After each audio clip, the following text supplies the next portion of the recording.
जय गुरुजी, शुक्राना गुरुजी, अनंतम अनंतम शुक्राना गुरुजी। गुरुजी महाराज जी के श्री चरणों में कोटि कोटि प्रणाम और गुरुजी की प्यारी सभी संगत को जय गुरुजी। संगत जी, ये हमारे अच्छे कर्मों का ही फल होता है कि हमें गुरुजी महाराज जी का साथ मिलता है। ये कोई साधारण बात नहीं होती, बल्कि ये कई जन्मों के पुण्यों का परिणाम होता है। जब किसी इंसान के जीवन में गुरुजी का आगमन होता है तो समझ लीजिए कि उसकी किस्मत का दरवाजा खुल चुका है। गुरुजी का साथ मिलना सिर्फ एक आशीर्वाद नहीं, बल्कि जीवन को सही दिशा देने वाला दिव्य मार्गदर्शन है।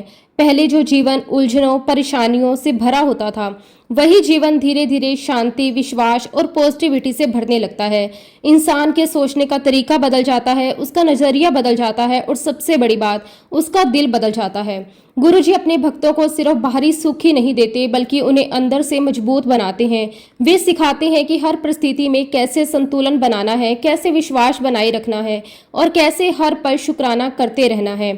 जब गुरुजी किसी संगत के जीवन में आते हैं तो वो सिर्फ उसके हालात नहीं बदलते, बल्कि उसकी आत्मा को भी छू लेते हैं। संगत जी, आज का सत्संग बहुत ही सुंदर, बहुत ही प्यारा सत्संग है। गुरुजी महाराज जी की बहुत ही प्यारी और पुरानी संगत संतोष अंकल का सत्संग है। संगत जी, सत्संग को पूरा जरूर सुने, पूरे भक्ति भाव के साथ सुने, क्योंकि हर एक सत्संग में गुरुजी महाराज अपनी भरपूर ब्लेसिंग्स हमें देते हैं। संगत जी, सत्संग शुरू करने से पहले मैं आप सबसे एक छोटी सी रिक्वेस्ट करूंगी कि अगर अभी तक आपने गुरुजी की संगत चैनल को सब्सक्राइब नहीं किया है तो हमारे इस चैनल को सब्सक्राइब जरूर कर लें, क्योंकि इस चैनल पर आपको गुरुजी के बहुत ही प्यारे प्यारे सत्संग सुनने को मिलते रहेंगे। तो चलिए संगत जी, पूरे श्रद्धा भाव के साथ इस सत्संग की शुरुआत करते हैं। जय गुरुजी, शुक्राना गुरुजी, अनंतम अनंतम शुक्राना गुरुजी। संगत जी, सबसे पहले मैं गुरुजी महाराज जी के श्री चरणों में कोटि कोटि नमन करता हूँ और गुरुजी की प्यारी सभी संगत को भी मेरी तरफ से जय गुरुजी। संगत जी, ये बहुत किस्मत की बात है कि गुरुजी महाराज अपनी ये सेवा मुझे दे रहे हैं, एक सत्संग शेयर करने की सेवा। संगत जी, ये सेवा हर किसी को नहीं मिलती।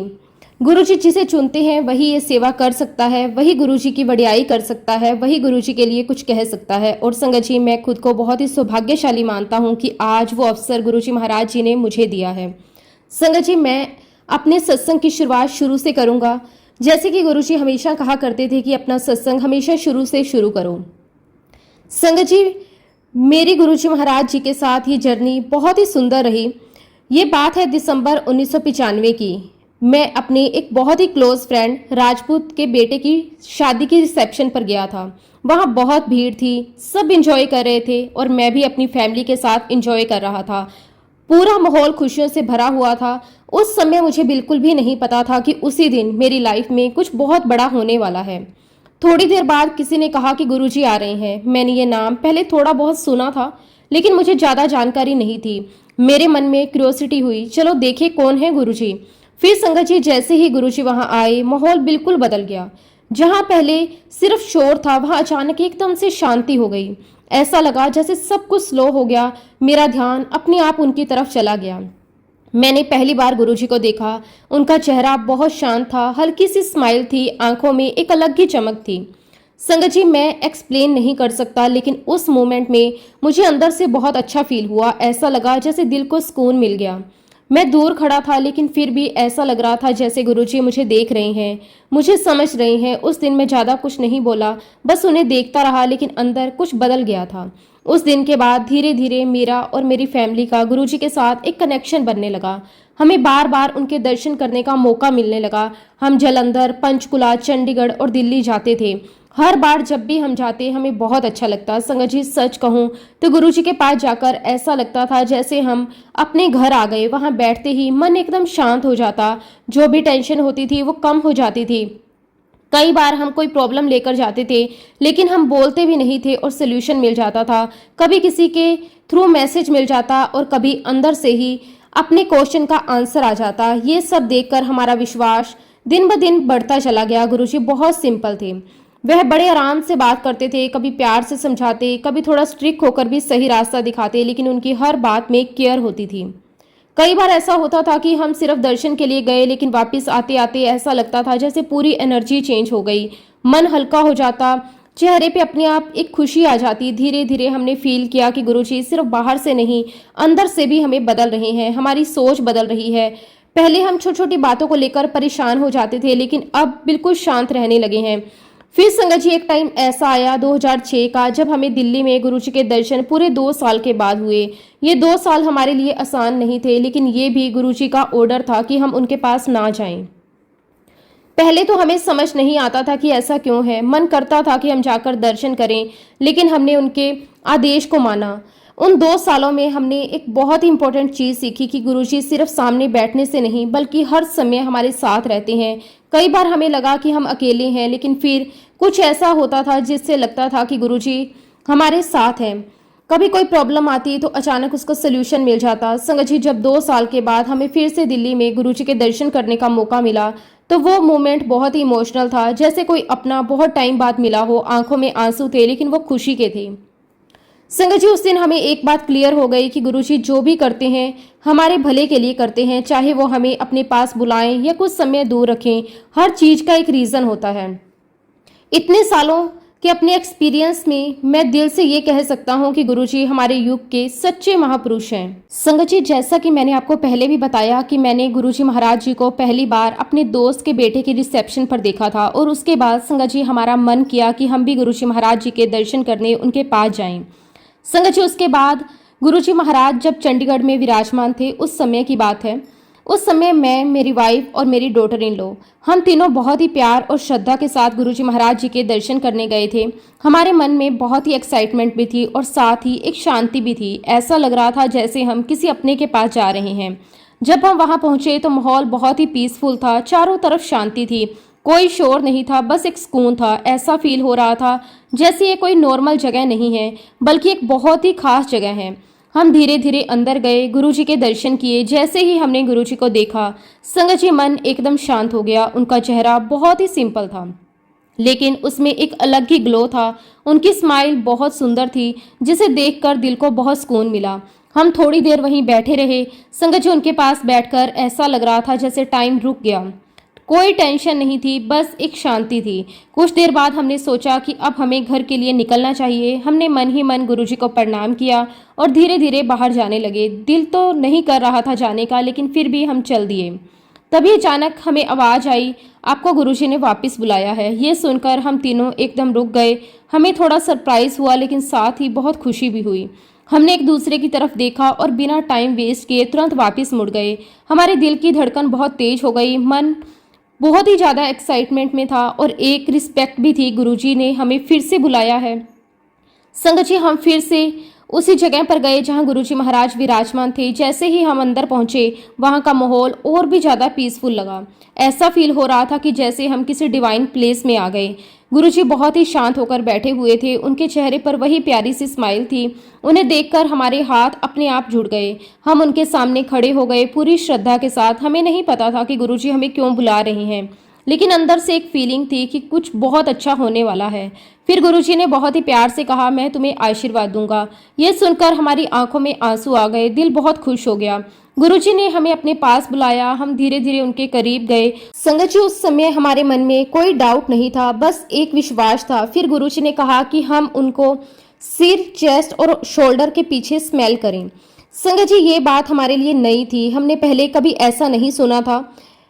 और संगत जी, हमें थोड़ा अजीब भी लगा, लेकिन फिर हमने सोचा जब गुरुजी कह रहे हैं तो इसमें जरूर कुछ खास होगा। हमने पूरी श्रद्धा के साथ उनके कहे अनुसार करना शुरू कर दिया। संगत जी, सबसे पहले हमने उनका हेड स्मेल किया। जैसे ही हमने ऐसा किया, संगत जी, हमें एक बहुत ही इमेजिंग फ्रेगनेंस आई। ये कोई नॉर्मल परफ्यूम नहीं था, ये बहुत ही स्वीट, सॉफ्ट और प्योर खुशबू थी। उस खुशबू को फील करते ही हमारा मन एकदम शांत हो गया। ऐसा लगा जैसे अंदर तक सुकून पहुंच गया हो। फिर हमने उनका चेस्ट स्मेल किया, वहां से भी वही फ्रेगनेंस आ रही थी, बहुत ही प्यारी और अलग। उस समय ऐसा लग रहा था जैसे हम किसी और ही दुनिया में हैं। मन में कोई थॉट नहीं था, बस एक शांति थी। उसके बाद हमने उनके शोल्डर्स के पीछे स्मेल किया, वहां से भी वही फ्रेगनेंस आ रही थी, सेम, बहुत ही प्योर। संगत जी, वो खुशबू इतनी अलग थी कि उसे शब्दों में एक्सप्लेन करना बहुत मुश्किल है। वो सिर्फ एक स्मेल नहीं थी, वो एक फीलिंग थी जो दिल और मन दोनों को टच कर रही थी। हम तीनों एक दूसरे को देख रहे थे, लेकिन कोई कुछ बोल नहीं पा रहा था। आंखों में आंसू थे, लेकिन वो खुशी के आंसू थे। उस समय हमें ऐसा लग रहा था कि हम किसी नॉर्मल इंसान के पास नहीं, बल्कि एक डिवाइन पावर के पास खड़े हैं। गुरुजी के पास से जो फ्रेगनेंस आ रही थी वो हर जगह सेम थी। हेड में, चेस्ट में, शोल्डर्स में ऐसा लग रहा था जैसे उनका पूरे बॉडी ही खुशबू का सोर्स हो। और हमारे मन में बार बार गुरुजी महाराज जी के लिए शुक्राना ही निकल रहा था। शुक्राना गुरुजी, हमें ये एक्सपीरियंस देने के लिए। उस मोमेंट में हमें ये समझ आ गया कि गुरुजी बहुत ही स्पेशल हैं। वो सिर्फ एक संत नहीं हैं बल्कि कुछ और ही हैं, बहुत ऊंचे, बहुत अलग। हम कुछ देर वहीं खड़े रहे, उस फीलिंग को एंजॉय करते रहे। हमें कहीं जाने का मन ही नहीं कर रहा था। जब हम वहां से बाहर आए तब भी वो फ्रेगनेंस जैसे हमारे साथ ही थी। हमें बार बार वही फीलिंग याद आ रही थी। आज भी संगत जी, जब हम उस दिन को याद करते हैं तो वही खुशबू, वही शांति, वही सुकून फिर से फील होता है। गुरुजी महाराज जी का जितना भी शुक्राना करें उतना कम है। संगत जी, फिर एक टाइम मेरी लाइफ में वो भी आया जब मेरे एंकल में बहुत तेज पेन शुरू हो गया। शुरू में हमने सोचा कि ये नॉर्मल दर्द है, शायद ज़्यादा चलने से या थकान से हो गया होगा। मैंने घर पर ही कुछ पेन किलर्स ली, सोचा कि 2 से 3 दिन में ठीक हो जाएगा, लेकिन संगत जी ऐसा नहीं हुआ। दर्द कम होने की जगह बढ़ता गया, चलना मुश्किल होने लगा। सीढ़ियाँ चढ़ना उतरना भी बहुत दर्दनाक था। हर कदम पर ऐसा लगता था जैसे मेरे एंकल में चुभन हो रही है। फिर मैंने सोचा कि अब डॉक्टर को दिखाना जरूरी है। संगत जी, मैं पंचकुला में अपने फैमिली डॉक्टर के पास गया। उन्होंने मुझे ध्यान से देखा और कहा कि कुछ टेस्ट करवाने होंगे। मैंने टेस्ट करवा लिए। जब रिपोर्ट आई तो डॉक्टर थोड़ा सीरियस हो गए। उन्होंने कहा, दर्द तो है ही, लेकिन एक और बड़ी प्रॉब्लम सामने आई है। उन्होंने बताया कि मेरा HB जो 13 से 14 होना चाहिए था वो गिरकर एकदम से 7 रह गया है। ये सुनकर संगत जी मैं बहुत घबरा गया। मैं तो सिर्फ एंकल पेन के लिए गया था, लेकिन यहाँ तो कुछ और ही निकल गया।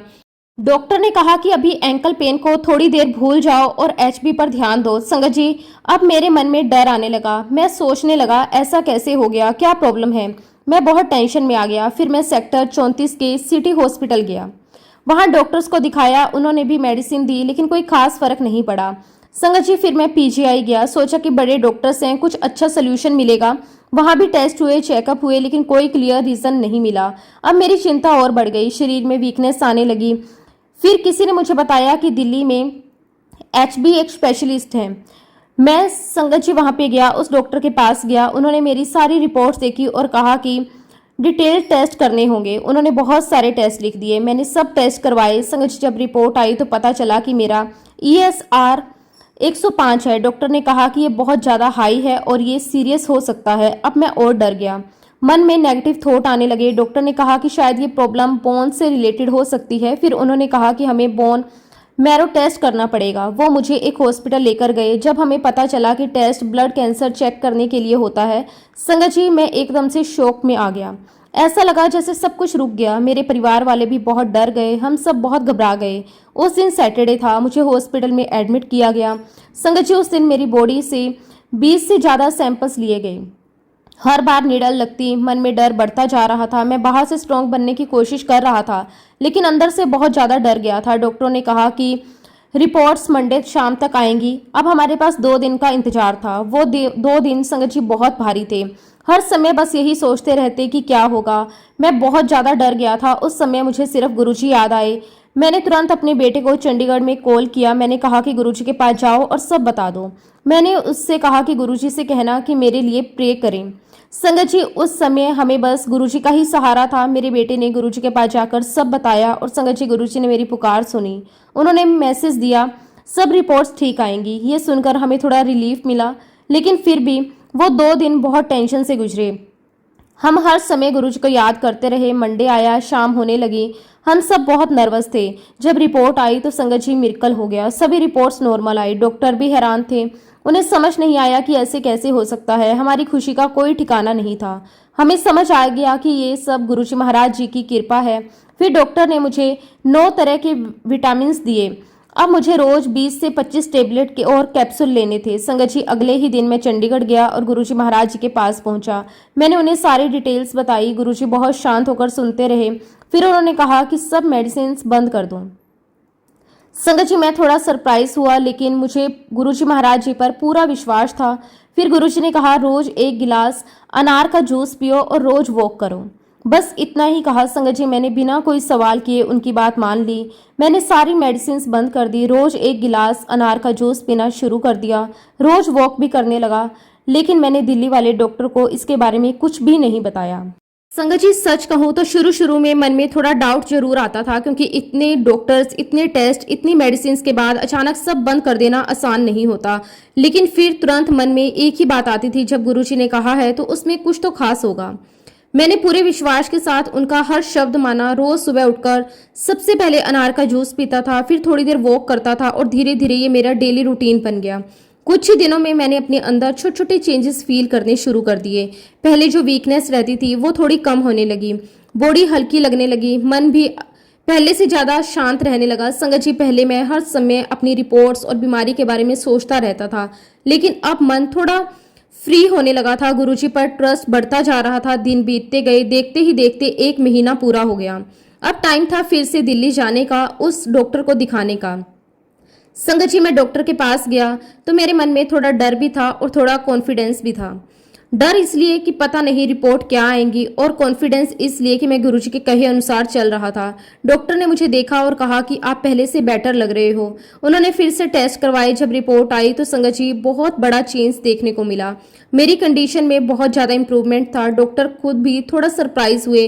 उन्होंने कहा आपकी हालत पहले से काफ़ी बेटर है। फिर उन्होंने मेरी मेडिसिन की क्वांटिटी आधी कर दी। संगत जी, ये मेरे लिए बहुत बड़ी बात थी, क्योंकि पहले मुझे बहुत सारी मेडिसिन लेनी पड़ती थी, अब वो कम हो गई थी। मैं अंदर से बहुत खुश था, लेकिन साथ ही गुरुजी का शुक्राना भी कर रहा था।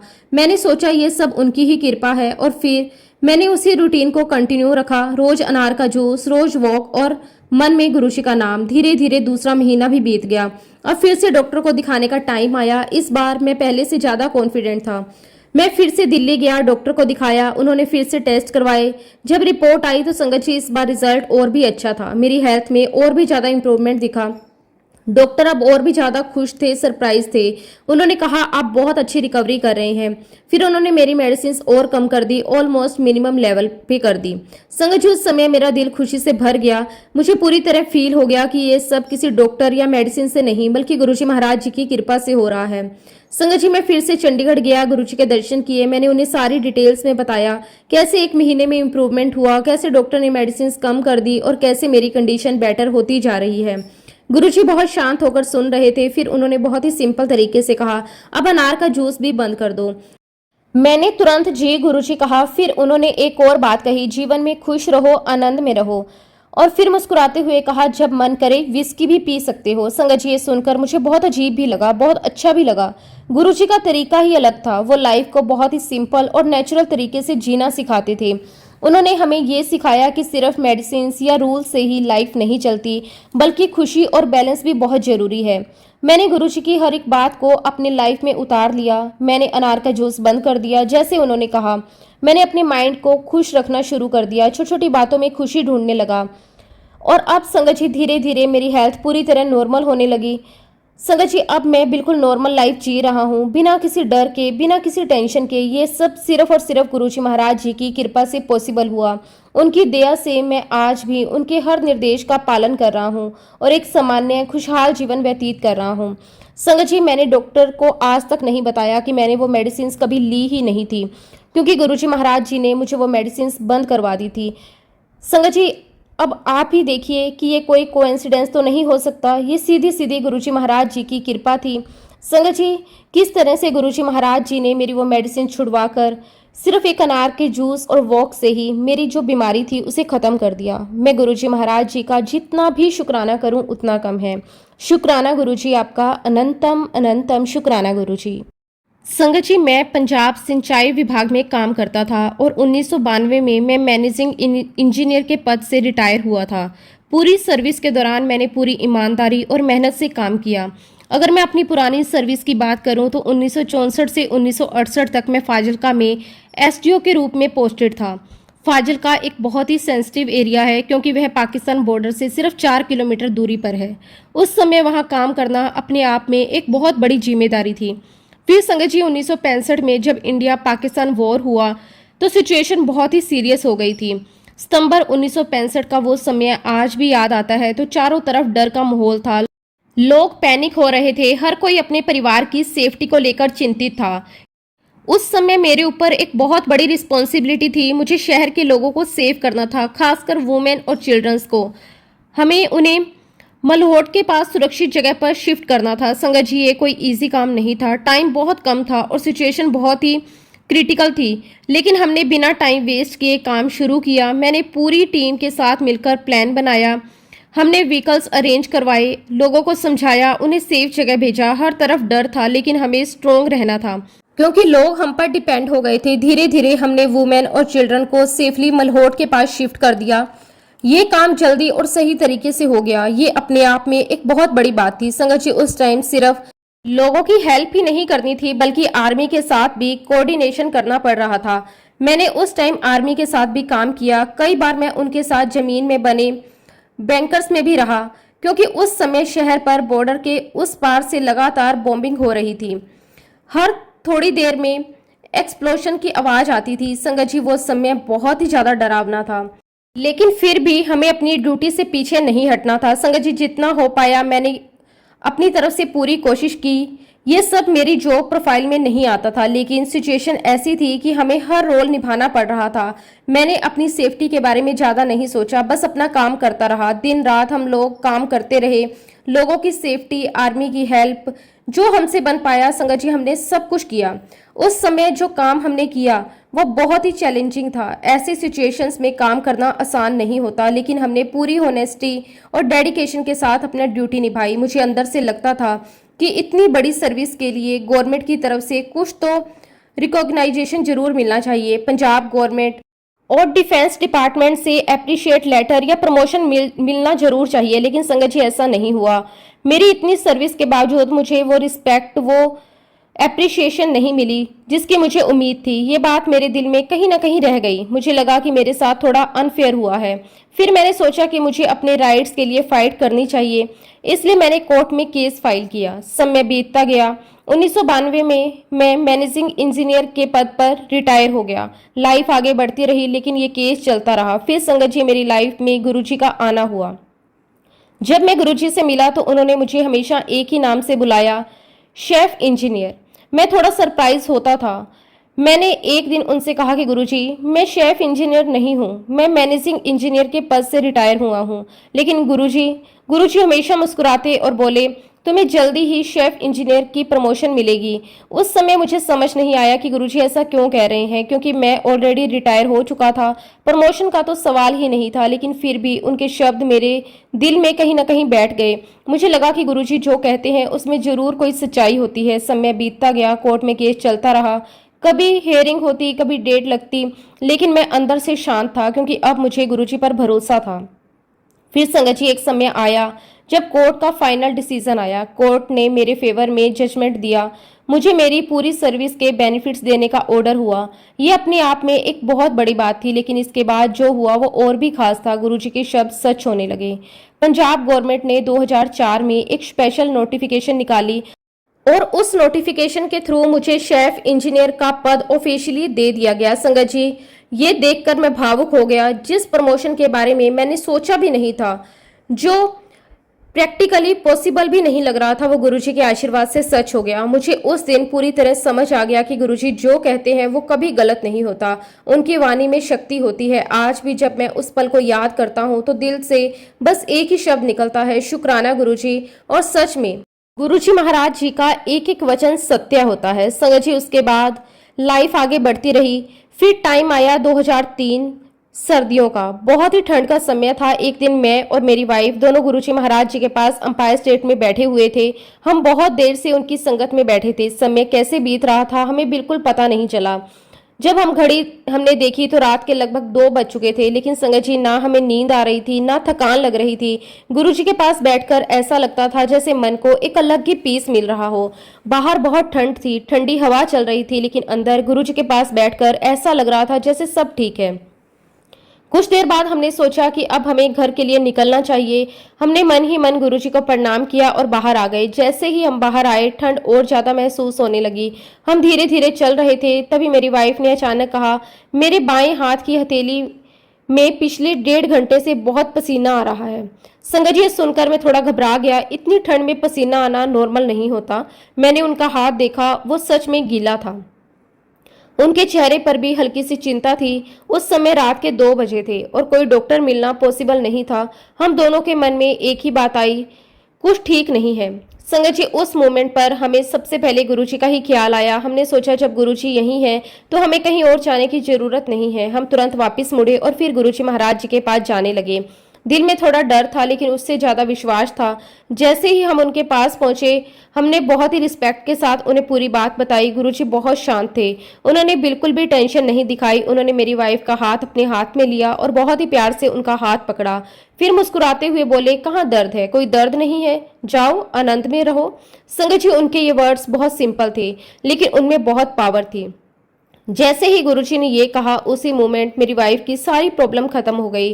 संगत जी, जो स्वेटिंग हो रही थी, जो उसे अनईजीनेस फील हो रहा था, सब कुछ गायब हो गया।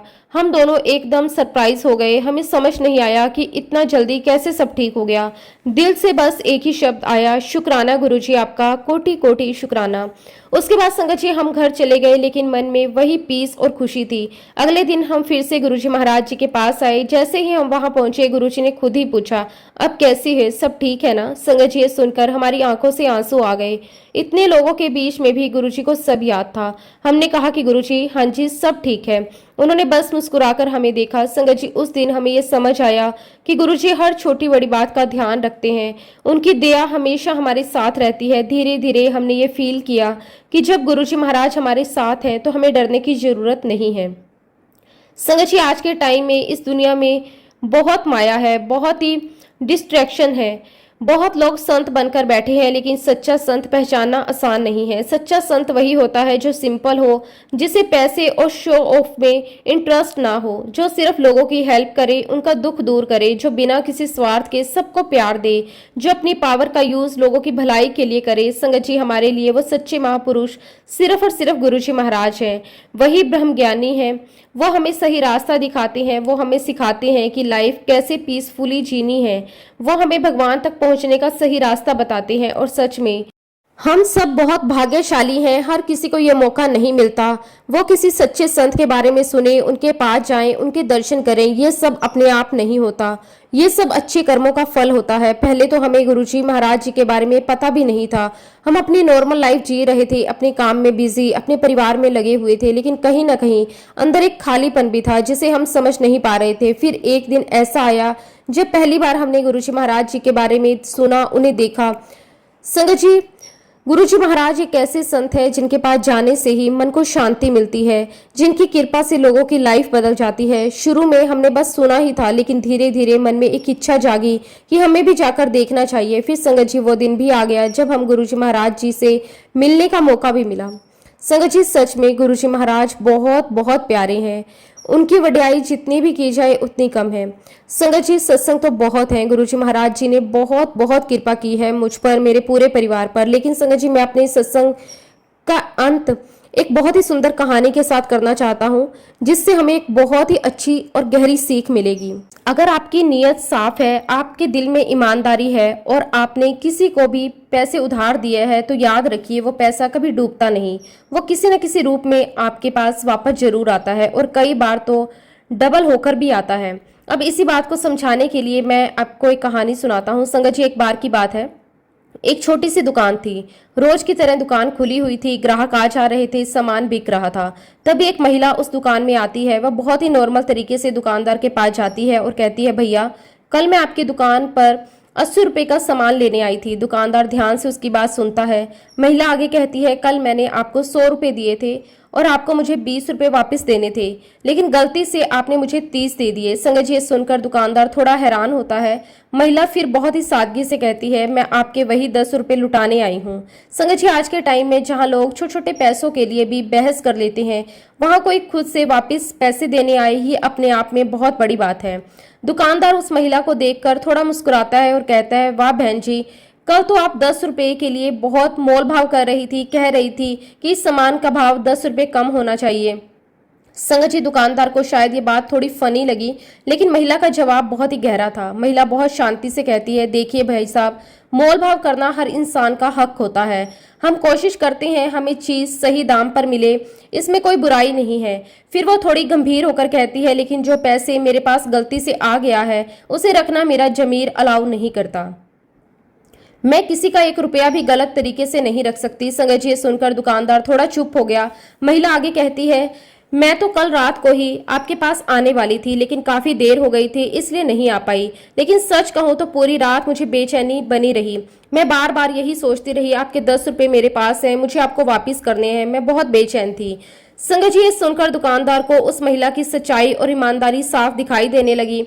महिला फिर कहती है कि मैं आपसे रिक्वेस्ट करती हूँ कि आप अपने ये 10 रुपए रख लीजिए। दुकानदार अब उन 10 को ले लेता है, लेकिन उसके मन में उस महिला के लिए बहुत रिस्पेक्ट आ जाती है। महिला वहां से चली जाती है। अब संगत जी, महिला के जाने के बाद दुकानदार सोचने लगता है, आज भी दुनिया में ऐसे लोग हैं जो इतने ईमानदार हैं, छोटी सी बात के लिए भी इतनी सच्चाई रखते हैं।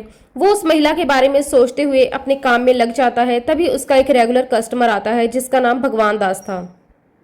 वो हर महीने की तरह इस बार भी अपना राशन लेने आता था। वो सामान लेता और महीने का पूरा हिसाब चुकाकर पैसे दे जाता। दुकानदार पैसे लेकर अपने गल्ले में रख देता।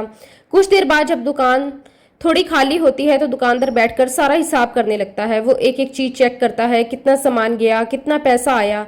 तभी संगत जी, उसे पता चलता है कि भगवान दास 300 रुपये ज्यादा देकर गया है।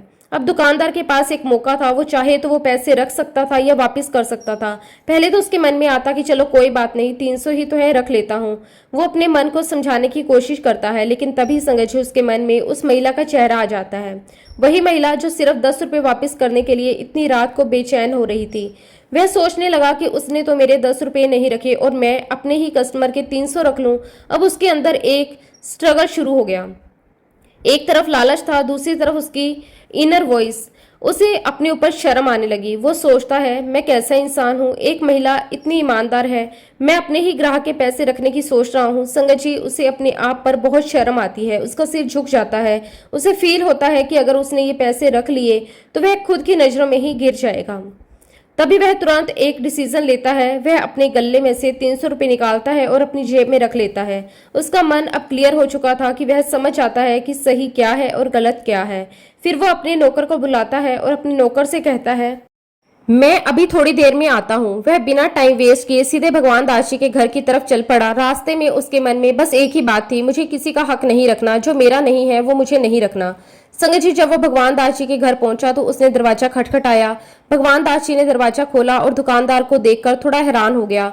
दुकानदार ने बहुत ही विनम्रता से कहा, भगवान दास जी, आप कल मेरी दुकान पर पैसे देकर गए थे, उन पैसों में ये 300 रुपये एक्स्ट्रा आपने दे दिए थे, मैं वही लौटाना चाहता था। संगत जी, सुनकर भगवान दास जी थोड़े रिलैक्स होकर मुस्कुराए और बोले, अरे भाई साहब, आपने इतनी तकलीफ क्यों की? आप ये पैसे अगले महीने के हिसाब में एडजस्ट कर लेते। मैं कहीं भागे थोड़ी जा रहा था या आप कहीं जा रहे थे। लेकिन संगत जी, दुकानदार का जवाब बहुत ही साफ और सच्चा था। वो बोला, नहीं नहीं, ऐसा नहीं है, मेरे अंदर खुददारी है, मैं किसी का 1 रुपया भी एक्स्ट्रा नहीं रख सकता। अगले महीने का हिसाब अगले महीने देखेंगे, लेकिन ये पैसे आपके हैं और मुझे आपको वापस देने ही थे। फिर उसने थोड़ा रुककर कहा, सच कहूं तो मैं ये पैसे कल रात को ही देने वाला था, लेकिन किसी वजह से नहीं आया और पूरी रात मुझे नींद नहीं आई। मैं बार बार यही सोचता रहा कि आपके पैसे मेरे पास हैं। ना मुझे ठीक से खाना अच्छा लगा, ना कुछ और करने का मन किया। आज सुबह मैंने सोचा कि सबसे पहले मैं आपके पैसे वापस करूं, तभी मुझे सुकून मिलेगा। संगत जी, सुनकर भगवान दास जी चुप हो गए। दुकानदार ने 300 रुपये उनके हाथ में रखे और बोला, अब मुझे बहुत हल्का महसूस हो रहा है। ये कहकर वहां से वो चला गया। लेकिन संगत जी, अब कहानी में एक बहुत बड़ा चेंज आता है। जब दुकानदार चला गया तो भगवान दास जी के मन में कुछ चलने लगा। उनका मन बेचैन हो गया। वो बार बार उसी बात के बारे में सोचने लगे, एक दुकानदार इतना ईमानदार हो सकता है? 300 के लिए रात भर सो नहीं पाया और मैं। संगत जी, उसी समय उनके दिमाग में एक पुरानी बात आ गई। आज से करीब 10 साल पहले की बात है। भगवान दास जी ने अपने एक बहुत ही क्लोज फ्रेंड से 3 लाख रुपए उधारे लिए। वो दोस्त बहुत अच्छा इंसान था, बहुत ही भरोसेमंद, बहुत ही प्यारा। लेकिन संगत जी, किस्मत का खेल देखिए, पैसे लेने के सिर्फ 2 दिन बाद ही उस दोस्त की मृत्यु हो गई। ये घटना बहुत दुख थी। भगवान दास जी को अपने दोस्त की मौत का बहुत दुख हुआ। लेकिन कुछ समय बाद उसके मन में एक गलत सोच आ गई। उसने सोचा, मेरे दोस्त ने इन पैसों के बारे में किसी को बताया नहीं था, किसी को पता भी नहीं है कि मैंने उससे पैसे लिए हैं। अब वो इस दुनिया में नहीं है, तो क्यों ना मैं ये पैसा अपने पास ही रख लूं। संगत जी, यही से उनके मन में बेईमानी आ गई। उन्होंने सोचा किसी को क्या पता चलेगा। उन्होंने वो पैसे वापस नहीं किए। समय बीतता गया, 1 साल 2 साल, देखते ही देखते 10 साल निकल गए। उन्हें अपने आप पर बहुत शर्म आने लगी। वो खुद से कहने लगे, देखो एक दुकानदार 300 रुपए के लिए इतना परेशान हो गया और मैं 3 लाख लेकर बैठा हूँ। मैंने अपने दोस्त के साथ कितना गलत किया, उसके परिवार के साथ कितना गलत किया। उनकी अंतरात्मा उन्हें कचोटने लगी। संगत जी, अब उनके मन में एक ही बात आने लगी, मुझे अपने दोस्त के पैसे वापस करने हैं। उन्होंने उसी समय फैसला किया कि अब उन्होंने पूरे 10 साल का हिसाब लगाया, 3 लाख रुपए पर कितना इंटरेस्ट बनता है। अब उन्होंने पूरा कैलकुलेशन किया, वो 3 लाख बढ़कर 13 लाख बन चुके थे। संगत जी, ये रकम छोटी नहीं थी, लेकिन अब उनके लिए पैसों से ज्यादा जरूरी उनकी सच्चाई और जमीर था। वह तुरंत उठे, बिना देर किए बैंक गए। वहां से उन्होंने पूरे 13 लाख निकाले। उनके दिल की धड़कन तेज थी, लेकिन मन में एक सुकून भी था कि आज वह सही काम करने जा रहे हैं। फिर वह सीधे अपने दोस्त के घर की तरफ चले गए। वे घर के बाहर पहुंचे, एक पल रुके, गहरी सांस ली और फिर दरवाजा खटखटाया।